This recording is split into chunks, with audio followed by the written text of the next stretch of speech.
मला अजूनही आठवतंय 16 एप्रिलला रिझल्ट आला होता. मी पुण्यातच होतो. तर माझ्या काकाचा मुलगा पण माझ्यासोबत राहतो. तर आम्ही सकाळपासून दोघंही टेन्स होतो. रिझल्ट येईल. मग थोडं रिलॅक्स होण्यासाठी आम्ही तळजाईच्या टेकडीवरती गेलो. बरं. आणि रिझल्ट 11-12ला येणार होता, पण रिझल्ट थोडा डिले झाला. मग आम्ही दुपारी जेवण वगैरे करून एक क्रिकेट म्युझियम आहे इथं, ब्लेड्स अँड ग्लोरी म्हणून.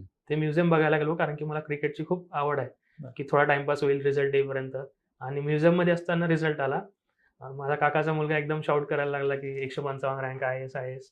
घरी बाबांना पहिला फोन केला. तेव्हा बाबा मंगळवार होता, हनुमानजीच्या मंदिरात बसलेले होते. बरं. बाबांना सांगितलं, की रिझल्ट आला. त्यांना रँक वगैरे काही एवढं समजत नाही. पण म्हटलं आय-ए-एस मिळणार आहे आणि परत एक्झाम द्यायची गरज नाहीये. तर त्यांना तो खूप रिलीफ मोमेंट होता. ती मागच्या 3-4 वर्षापासून बघत होते, की हा जॉब करतोय, अभ्यास करतोय, एक्झाम देतोय, परत कुठेतरी फेल होतो आणि परत देतोय. तर त्यांच्यासाठी अशी रिलॅक्सिंग मोमेंट होती, की झालं आता याचं संपलं. म्हणजे ते सेलिब्रेशन नव्हतं, पण रिलॅक्सेशन होतं, की आता बरोबर. याचा स्ट्रगल संपलाय